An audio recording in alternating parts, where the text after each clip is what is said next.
view the story of the Great Flood as a metaphor, a warning that God punishes sin. But curiously, the flood is also mentioned in both the Torah and the Quran. The Bible never said Noah built a boat. That is not an opinion, not a reinterpretation, and not a modern theological debate. It is what the original Hebrew text actually says, and scholars who read it in its first language have known it for centuries. The word translated as ark in every English Bible you have ever held does not mean vessel, ship, or anything nautical. In the book of Genesis, we read about how God commanded Noah to build an ark. And the measurements of this ark are quite large. And when fragments of ancient pages were pulled from sealed desert caves, texts hidden for nearly 2,000 years, they confirmed what careful readers had always suspected. The story most of us were taught is built on a single mistranslation. What Noah actually built was something far more sacred, far more deliberate, and far more connected to the rest of Scripture than any boat could ever be. The pages nobody told you about. Before we get to that word, you need to know something. This discovery, the linguistic truth hiding under the English surface of Genesis 6, was not made by modern scholars. Working with cutting-edge tools, it was known. Ancient readers knew it. Rabbinical scholars in the centuries before Christ read this text in its original Hebrew and understood it in a way that modern Sunday school lessons have completely lost. Noah's tale is, in fact, true. Darupinar's photos create real kind of firestorm of controversy and excitement. And here is where the hidden pages come in. When archaeologists excavated the caves at Qumran, beginning in 1947, they found fragments of texts sealed and preserved for nearly 2,000 years. Among the Dead Sea Scrolls discovered there were elaborations on the Noah narrative, from communities who had studied Genesis 6 obsessively, communities deeply invested in the idea of sacred space, of God's protective presence dwelling among his people in a sealed enclosure set apart from a corrupt world. For these communities, the story of Noah was not primarily a sea voyage. It was a sanctuary story, a temple story, and they understood this because they were reading the same Hebrew word that scholars have found hidden there for centuries. The ancient Talmudic tradition agrees.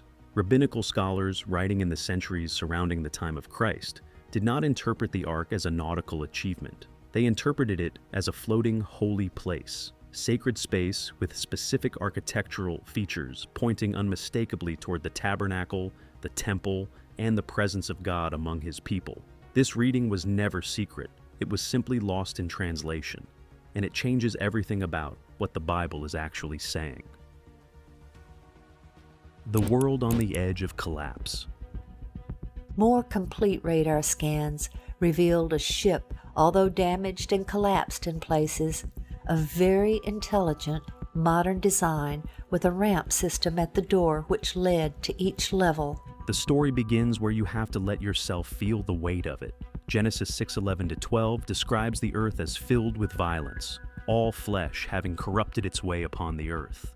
This is not a weather report. This is a theological emergency. The order God spoke into existence in Genesis 1, light from darkness, waters restrained, life flourishing in its proper categories, is fracturing at its seams. The chaos that existed before God created is rising. Again, the good world is unmaking itself, and the God who made it looks upon it with grief. But here is what stops every reader who slows down long enough to notice it. Judgment is not God's first response. Before the floodwaters rise, before a single instruction is given, Genesis 6:8 records this. Noah found grace in the eyes of the Lord. Grace. Before destruction. Salvation prepared before the storm even gathers. And the form that salvation takes is not a miracle, not a weapon, not a rescue ship. It is a structure, precisely designed by God, built by human hands, and filled with life. In Genesis 6:14, God speaks one command that carries the entire weight of what comes next. 3 words in English: make thee an ark. But underneath those English words sits a single Hebrew term the Qumran communities had understood for centuries. And that word is where everything unravels and reassembles into something far more extraordinary than a boat. The Hebrew word that changes everything. The Hebrew word is teba. Say it slowly. Teba. This word does not mean boat. It does not mean ship. It does not mean vessel. Here's what stops every serious Hebrew scholar in their tracks. The biblical writers had perfectly adequate words for boats and ships, real nautical vocabulary used elsewhere in the text. None of those words appear in Genesis 6. None. The word God uses when commanding Noah to build is teba, and teba means a box, a chest, a sealed container designed to preserve what is placed inside it. That is not a minor translation quirk. That is the entire story. And here's where it gets stranger. This word, teba, appears only one other time in the entire Hebrew Bible. Only once. Search the whole of Scripture, and you will find it in exactly one other place. Exodus 2:3, when the mother of Moses places her infant son into a teba made of papyrus reeds, sealed with pitch and set upon the waters of the Nile. Moses' teba was not a boat, no sail, no rudder, no steering mechanism of any kind. It was a floating container entrusted entirely to God. Moses did not navigate himself to safety. He was carried. The word is the same. The structure is the same. The logic is the same. Noah's Ark was not a vessel of human navigation. It was a container of divine preservation. Now, if you already feel this story shifting under your feet, subscribe right now, because what God tells Noah to put on the outside of that teba contains a Hebrew word that reshapes the entire theological architecture of the Old Testament. We're going there next. A structure with no ability to sail. In the mountains of Ararat, Turkey officially recognized the discovery of Noah's Ark. Located on a mountainside about 15 miles south of the volcanic Mount Ararat. Read Genesis 6:14-16 carefully and tell me what is missing. Go ahead, look for sails, look for a rudder, look for any instruction about steering, navigation, currents, or crew formation. Look for a prow designed to cut through waves, or a curved hull built for maritime movement. You will not find any of it, not one word, not one instruction that gives the ark any capacity whatsoever to be directed by human hands. This was not a design oversight. The people of the biblical world understood maritime engineering. They sailed the Mediterranean, the Red Sea, the Nile. They knew exactly what a seaworthy vessel required. What God specifies to Noah produces something categorically different, a sealed rectangular container that rises with the waters and settles when the waters recede. It moves with the flood. It cannot fight it. It was never meant to. Modern naval engineers who have studied the proportions recorded in Genesis have noted the ark's dimensions produce exceptional stability in turbulent open water. It would not capsize. It would simply float, and the water would carry it. That is not Noah's engineering genius. That is God designing a container that survives by yielding rather than resisting. Once Noah shut that door, he gave up every form of control, direction, destination, timing. All of it transferred entirely to God. Salvation was not achieved through Noah's seamanship. It was achieved through his obedience. He built what he was told to build, and then he let go. But the ancient scholars at Qumran, the communities who preserved those hidden pages, understood something else about those specifications that the modern boating metaphor completely obscures. The dimensions, the 3 levels, the single door. These were not the features of a ship. They were the features of a sanctuary. And the evidence goes deeper than any of us were taught. The door, the window, and the 3 levels. Genesis 6:16 tells us the ark had 1 door, 1 opening at the top, and 3 levels. Say those numbers out loud. 1 door, 3 levels. Here's what that means, and why you cannot miss it. 1 door meant exactly what it sounds like. There was 1 way in, a single entrance. Every person and every creature that entered had to pass through the same opening. No side gate, no alternate path. And Genesis 7:16 specifies what happened to that door after the last animal walked through. It was the Lord himself who shut it.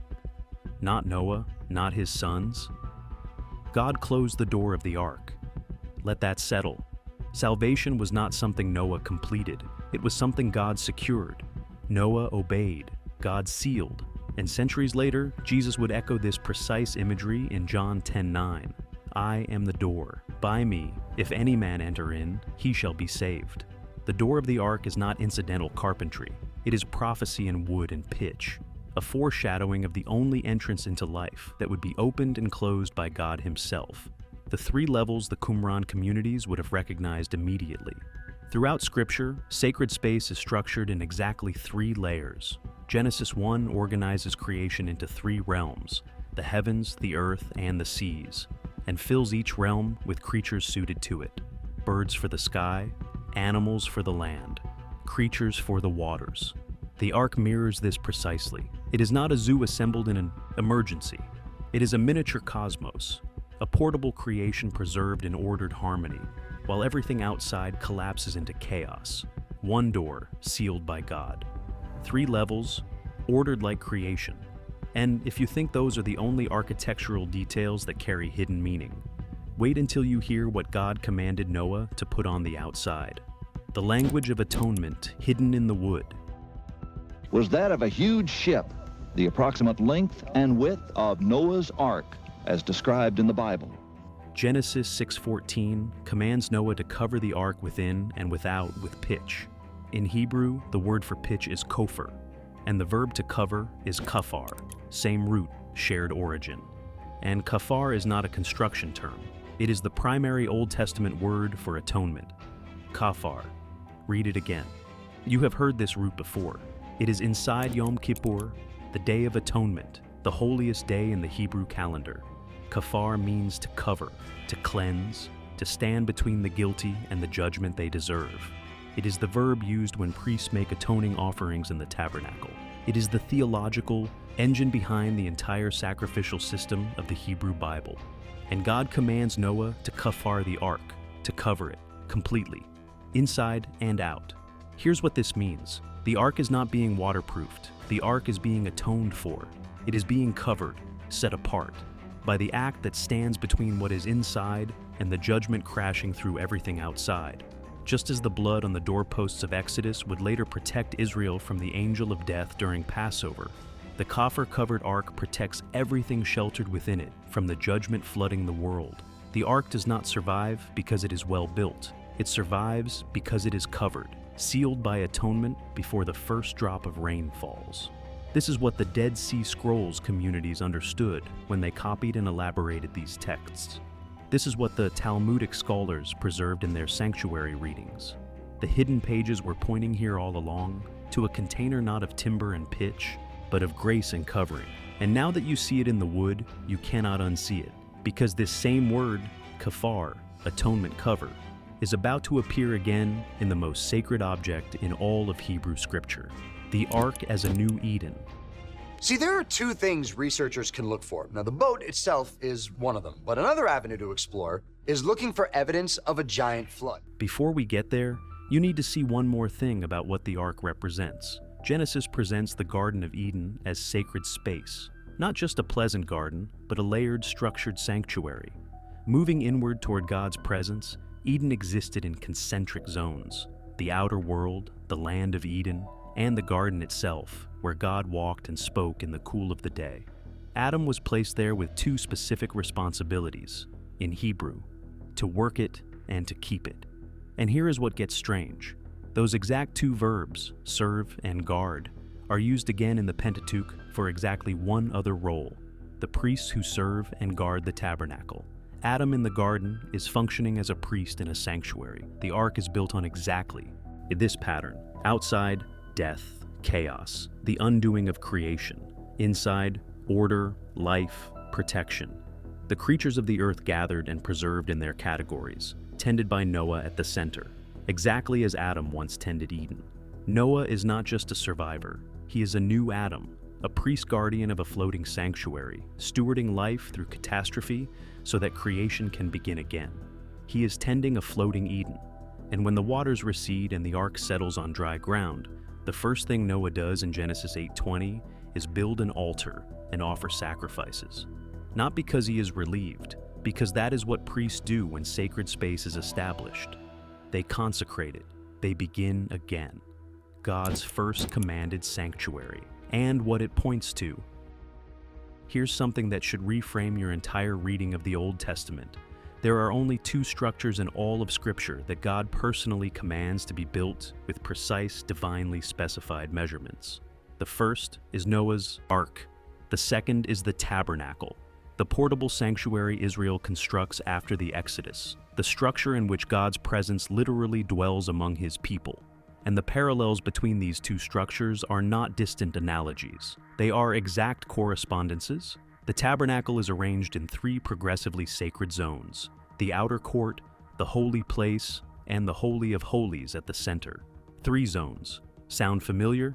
And at the center of the Holy of Holies sits the most sacred object Israel ever possessed, the Ark of the Covenant, a sacred chest, a container made of wood, covered inside and out with gold. Noah's teba, wood, covered inside and out with pitch. The Ark of the Covenant, wood, covered inside and out with gold. And the lid of the Ark of the Covenant, the place where the high priest sprinkles blood on Yom Kippur, the place where God's presence rests and speaks, is called the kaparet, often translated mercy seat. And kaparet comes from the same root as kifar, atonement, the mercy seat, the atonement cover, named with the same word God used when he told Noah to seal the ark. 2 objects, 2 coverings, 1 root word connecting them across centuries. This is not a coincidence. This is architecture, a pattern built into the text by people who knew exactly what they were doing. The pattern that leads all the way to the temple. When Solomon builds the permanent temple in Jerusalem, he constructs it to a height of 30 cubits, the same height given for Noah's Ark in Genesis 6:15. The same. 30 cubits recorded in both texts, separated by centuries. Solomon's temple organizes its sacred space in 3 zones. It includes an inner sanctuary where God's presence dwells. It is consecrated with sacrifice, and it stands as the culmination of a pattern tracing back, through the tabernacle, through the ark, all the way to Eden. The Qumran communities who preserved those hidden pages understood this line completely. The texts they copied and annotated treat the ark, the tabernacle, and the temple as a single unfolding revelation, 3 expressions of the same truth about how God dwells among his people. Not 3 separate stories, 1 story told 3 times with increasing detail.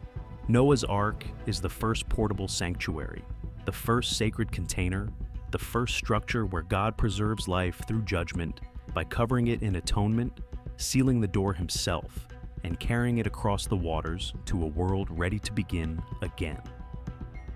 Why this still speaks today. Jesus reaches back to Noah in Matthew 24:37-39. He does not describe the flood. He describes the people outside the ark, eating, drinking, going about ordinary life, unprepared. Not because they were especially wicked, the text does not say that, but because they did not recognize the moment. They did not see the sanctuary being built. They did not enter when the door was open. The message is not about terror. It is about readiness. About recognizing sacred space when God offers it, and choosing to enter before the door swings shut. Noah was not saved because he understood the full theological weight of what he was building. He was saved because he trusted God enough to build exactly as instructed, without modification, without substituting his own wisdom for God's specifications. He did not add a rudder. He did not curve the hull. He built the box, exactly the box, and the box saved him. Salvation does not come through human engineering. It never has. It comes through trusting a design that is not our own, entering the space that God provides, and surrendering the controls we were never meant to hold.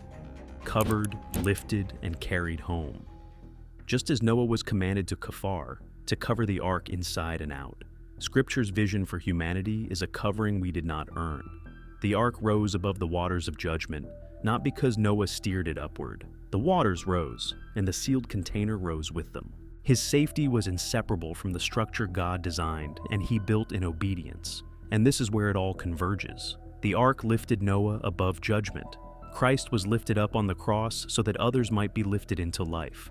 The waters that judge also carry the one who is covered. The same kafar that sealed Noah's teba echoes through the kaparet of the Ark of the Covenant, echoes through Yom Kippur, echoes forward into every word spoken about covering and atonement in the New Testament. From Genesis to the Gospels, the architecture of salvation holds the same shape. God designs the structure. He commands it built with precision. He covers it in atonement. He invites humanity inside. He closes the door himself. and he carries everyone sheltered within it through the judgment to a world beginning again. The hidden pages this video promised, the Dead Sea Scrolls, the ancient rabbinical tradition, the Talmudic sanctuary readings, were not hiding a secret. They were preserving a reading that English translation buried under one wrong word. The word was never boat. It was teba, a box, a container, a sanctuary carried by God across the waters. Noah's Ark was never a boat navigating towards safety. It was a floating Eden, a temple built before the tabernacle existed, a container sealed by atonement and carried by the hand of God across the waters of judgment to a world beginning again. And it still speaks to every person who has ever stood at the edge of a flood of their own and wondered whether there was any shelter that could hold. There is, and it was designed long before you needed it. If this changed how you see the story of Noah, share it with someone who needs to hear it. And if you want to keep going deeper into what the Bible actually says beneath the surface of the translations we have inherited, subscribe. There is much more to uncover.